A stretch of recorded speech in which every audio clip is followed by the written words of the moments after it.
So what we've really closed in on here, and the gold behind this project, is a global working class history of baseball.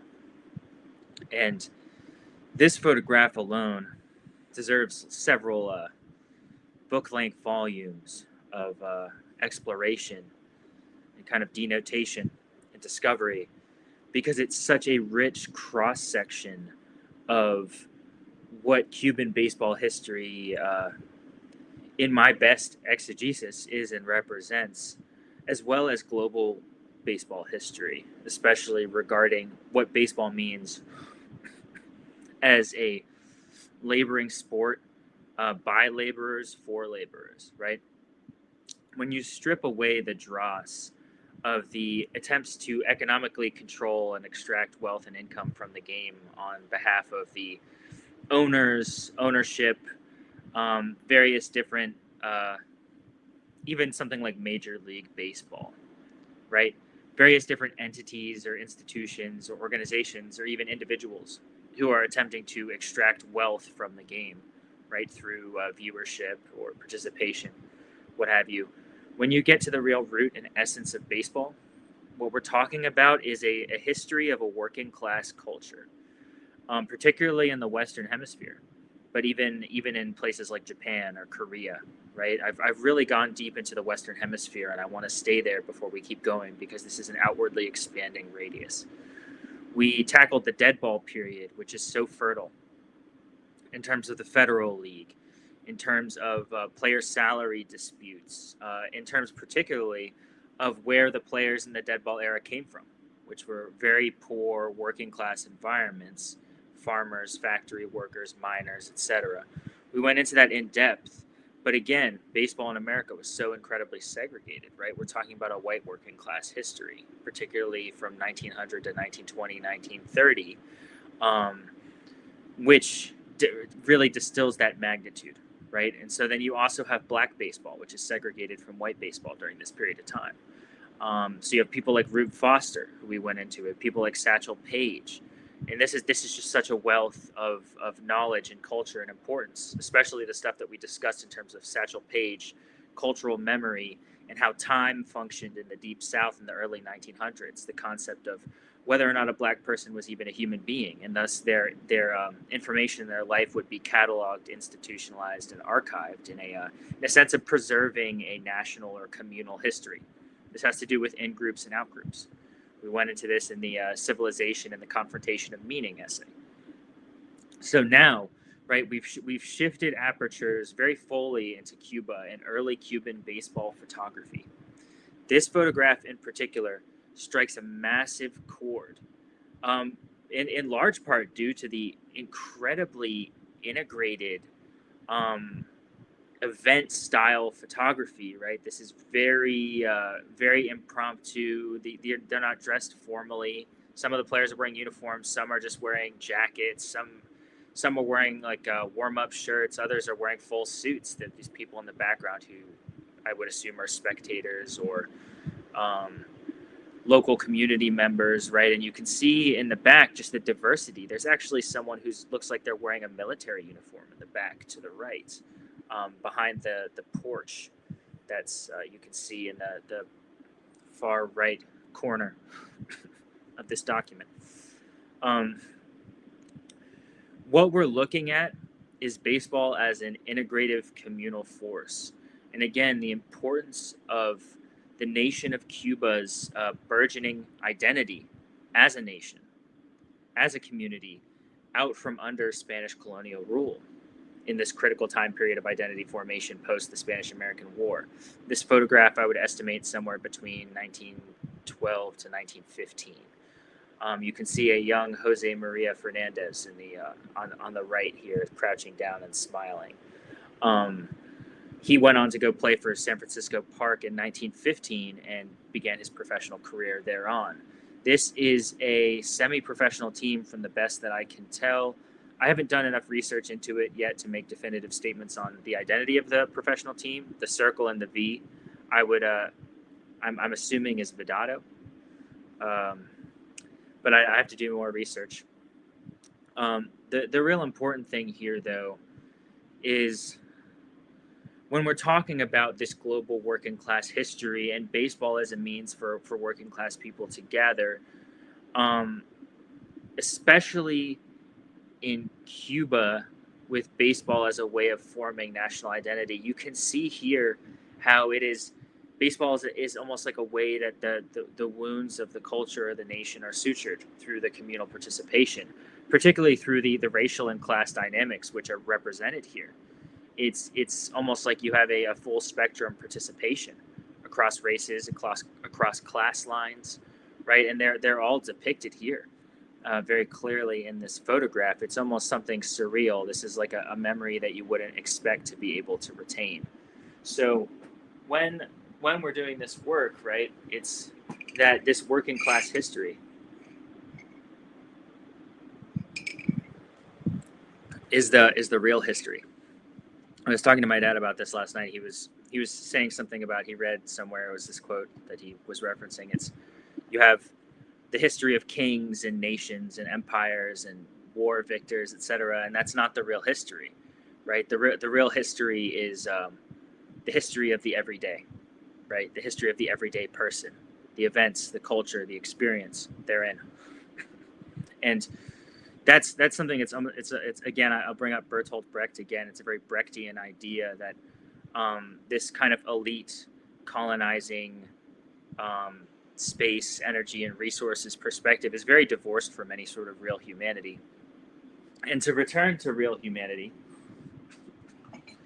is to return to cultural institutions like baseball, which of course is not an institution, as you can see here, a semi-professional, organized but also disorganized environment, which is a cultural institution which spans borders, boundaries, languages, races, different national cultures and regional identities, religious identities, ethnic identities, and cultural constructs. Um, a photograph like this to me is so profound because it penetrates to the level beneath baseball, and you understand the real importance of baseball from a Cuban national perspective in terms of what it did and was doing in terms of providing a cultural outlet for real integration to occur, real communal gathering outside of the small siloed class and racial constructs which formerly segregated and still to this day segregate populations.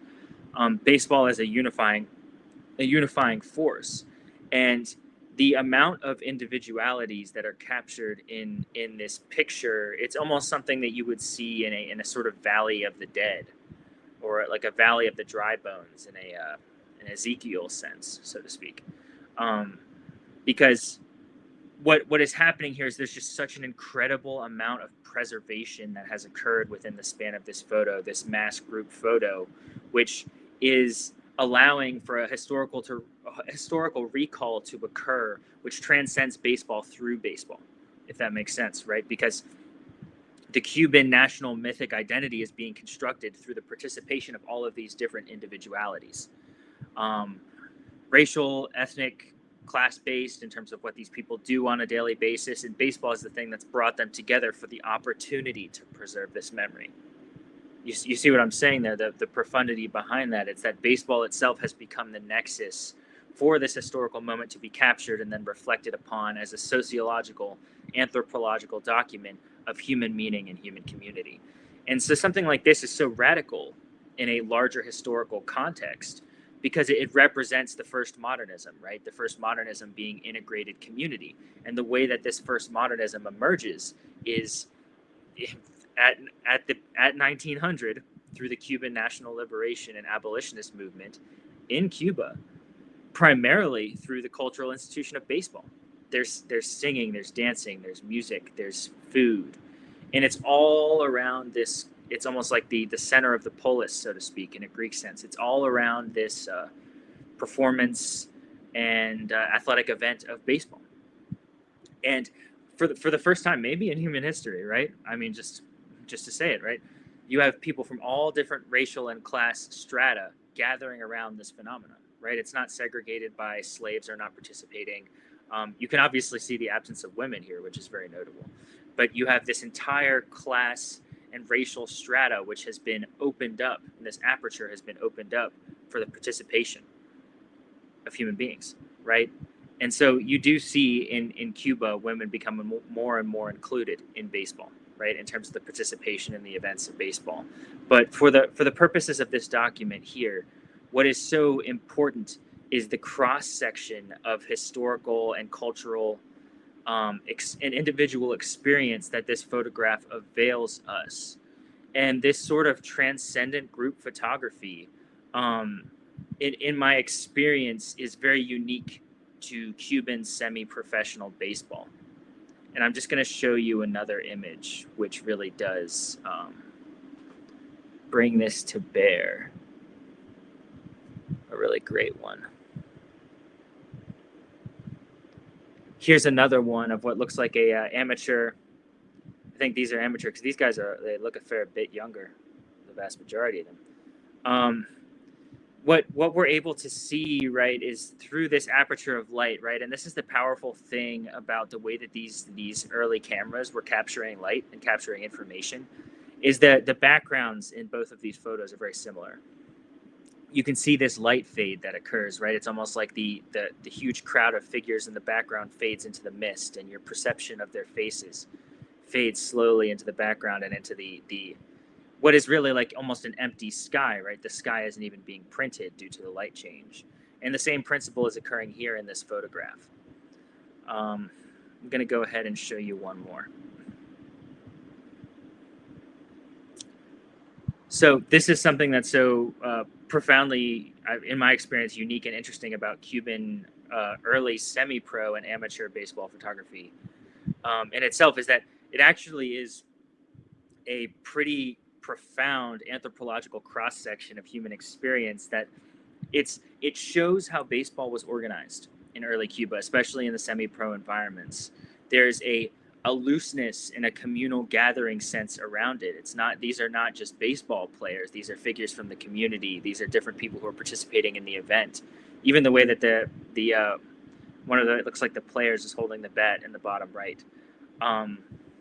You can see the cross section is just so fascinating to me. But I'm going to go back to the first photo here.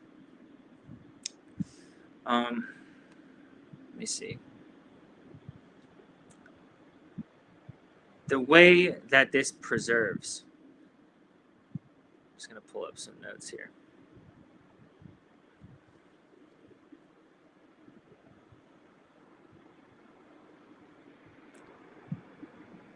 The way that this preserves working class history, right, is the importance of baseball as an aperture into a deeper level of human reality, which is the everyday experience of everyday people in a civilizational, cultural, and national context, and their passions, their joys, and what they gather around. So this is a photograph where you have these individualities that may have and likely have not been preserved in other environments, perhaps in family scrapbooks on rare occasion that have been preserved and things along those lines.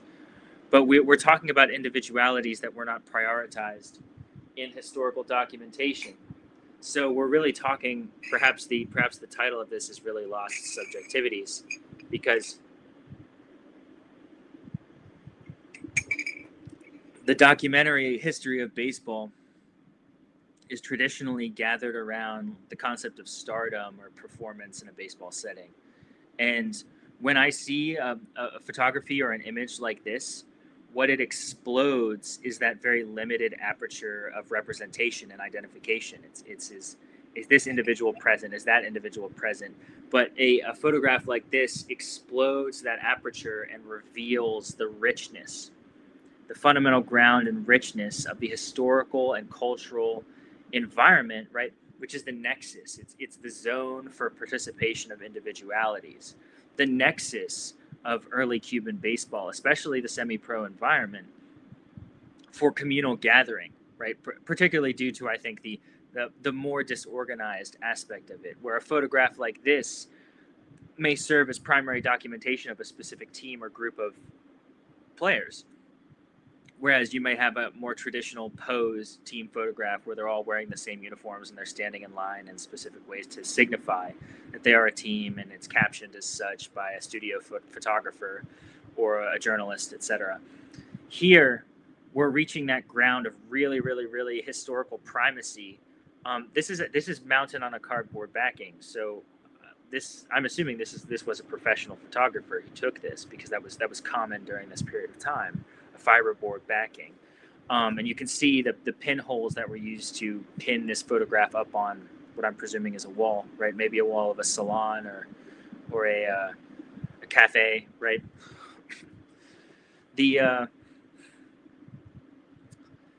The power of this disorganization, and again, right, you can see these kids who are poking their heads through into the picture in the center, in the middle of this image. The power of this disorganization is that it allows everything in. It allows the full-bodied richness of history, community, and environment into the picture. This photograph toes a very fine line between being staged and entirely improvised. They just told everyone to stand in this picture for a moment, right? And that looseness captures such a broad spectrum, a broad aperture, a broad swath of the cultural moment that is and was early Cuban baseball, particularly in this very, very powerful moment of modernization, which again is integration and inclusion. I think you can see here, actually, in the background, it looks like they're posing outside of the stadium.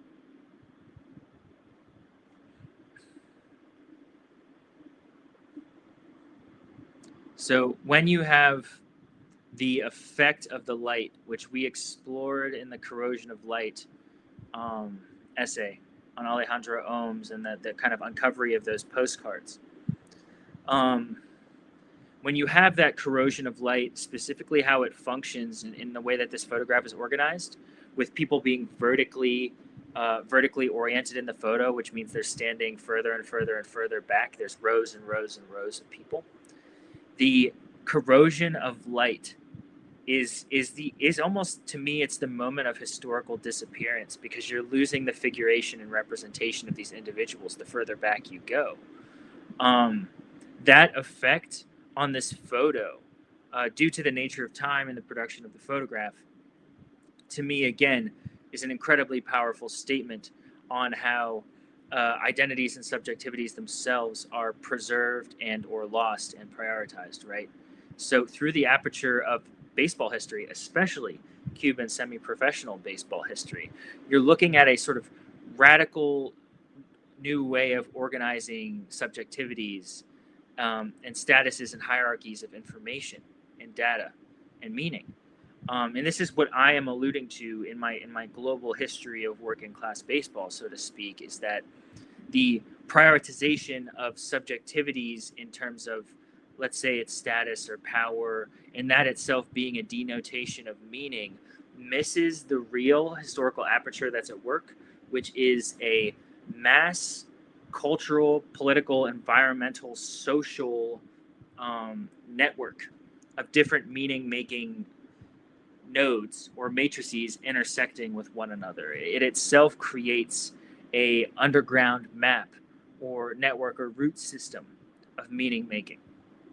And baseball itself is that meeting place. It is the polis, right? It is the cross section wherein people gather, and through that gathering, a moment like this or a photograph like this blows up the historical aperture of the prioritization of baseball documentation as specifically even pertaining to the sport. And through that blowing up reveals the underpinning or the essence of what baseball is, means, and is about as a working class communal cross-section of how entire civilizations and cultures organized themselves, right? How they moved, how they prioritized passions or enjoyments or leisure time between working shifts at the mines or between working shifts at the factories or in the you name it, right? In this modernizing, industrializing environment, which is a rapidly scaling global economy of production. You have all of these changes that are occurring in the fabric of individuals' lives, but baseball becomes the rhythmic constant, the underpinning, the cultural epicenter which people return to again and again to experience the communal passion and enjoyment of the sport of baseball. And again, so baseball is just the key to that lock. And when you turn the key to that lock, what is revealed is that global working class history, which is this photograph, right? This photograph to me is primary representation. I may never have seen anything better than this in terms of what a global working class history really looks like, in terms of the amount of inclusion, the amount of diversity of experience, in terms of what these people are doing, where they come from, their backgrounds, all of it, right? And it's focused. It's focused in this cultural, political moment of baseball, Cuban semi-professional baseball. So a moment like that gets us much closer to the truth of humanity than something that may be more, I don't know, propagandized or marketed in terms of prioritizing a certain individual's experience or a certain moment in time as a specific significant historical event. This moment, right, this moment which is the photograph, right? These people gather together for this moment, which is being called to the photograph, is itself in its normalcy, in its inclusion, in its full spectrum of participation. One of the most profound historical moments and artifacts that's possible to uncover, precisely because of the meaning that is so far beneath and beyond the attempted assertion of meaning in quote unquote significant historical events, right? So this gets us closer, if not even into the everyday and the real experience of baseball as a working class history. And in the working class history gets us closer to the essence and meaning of humanity. There's it's a Desmond Tutu quote. He says, we have to be human together because I can't be human without you or your humanity. It's a profound reflection on relation, right? Co-relation, relation between individuals. There's a similar quote by M. Norby's Philip. And she says, who am I if not in your language? Again, this is a relational dialogue. It's a communication. The way that meaning is established is through the encounter, through the communication of language, through the transaction of information. It's a way of establishing subjectivities, because if the subjectivity exists in a vacuum, it's an objectivity. It's a total spaciousness. It's a total openness without a space-time equivalent, so to speak. The creation of the universe is undergirded by this principle. Planets move in relation to the sun as a primary source of gravitation, as a field, right? So the way that things organize themselves in space and time is in co-relationship. And that's how networks are formed in a galactic as well as in a national, local, communal way. Baseball itself is that force or that institution or that star through which the planetary bodies of individuals gather. And through baseball, we are achieving a level of sociological and anthropological revelation, which is rarely, if ever, readily available, right? Because baseball as a cultural institution becomes a means to photography. It becomes a means to documentation. It becomes a means to biography. So you see, right, through that radical means making, you're actually penetrating into the real working class history and lives of people like Walter Johnson or Alejandro Ohms, people who otherwise, without the cultural institution of baseball, are just farmers. They're just poor children who are raised in a sugar mill town in Cuba, right? So this is a radical reorientation and reprioritization of subjectivities. And baseball is the means and the mechanism to do that. So seeing baseball as what it really is, a radical political, cultural, and social mechanism of reorientation of the gravity of meaning in a human sense, a reorientation toward the everyday, the individual, the common person, and the common people as a collective is itself a massive political statement, and it's formed in such a profound and clear way in early Cuban baseball, 1900 to 1920, and even going forward, because it's so nascent. And the way that it's nascent is that it's this moment of integration in Cuba, radical integration, national and racial. It's a radical integration moment and movement, and it's occurring through the aperture of baseball as a way of documenting that everyday sort of crisis of the revaluation and transvaluation of the foundational values of a civilization which was previously undergirded by Spanish colonial law and custom. Baseball itself, as I documented, as we talked about, in the late 1800s, was actually a way of subverting those Spanish colonial traditions and identity construct structures and asserting a Cuban national identity. And in 1900, with the integration of baseball, it is an assertion of radical community in Cuba, right? Radical inclusion in Cuba. And so this is just the richness here of baseball, and what a real baseball cultural, sociological, and anthropological study can avail us of. It can actually give us insight into historical moments and documentation that is profound in ways that the everyday cannot traditionally capture, because it's so siloed, it's so individualized. Each person goes about their lives in different reality constructs, whether that's a class construct or an ethnic construct or a cultural construct. But through baseball, you're actually given this radical cross-section, because it's a communal gathering place that, again, as we spoke about, the denomination is baseball. It's not a cultural construct with certain religious or social or political beliefs that silos off communication and relationship. Baseball itself is the place where everything and everyone goes. And as such, it serves as such a rich ground for the full depiction of the anthropological and sociological condition of humanity itself, right? And so that essence is readily and radically represented and depicted in this photograph just by the sheer diversity of presence, right? The sheer diversity of the nature of presence, which is availed to us in this photo. So that in itself, right, that's the gold to me, right? That's the real power. That is the deep majesty. And it comes from this document of the everyday. It's not some profound moment of culmination, even in a baseball sense, a championship or what have you. I mean, it could be, but right, it's not documented that way. This is just an old photograph. This has not been claimed by any institution as being something incredibly significant or monumental, and that's precisely the point. So that's what I have here. I mean, just looking at the photo visually, the profundity of the presence and the multitude of the presence, the nodes and the moments and the subjectivities that are converging in on this moment, make it one of the most profound documents I've ever seen. So thanks for the time. I'll catch you guys on the next one.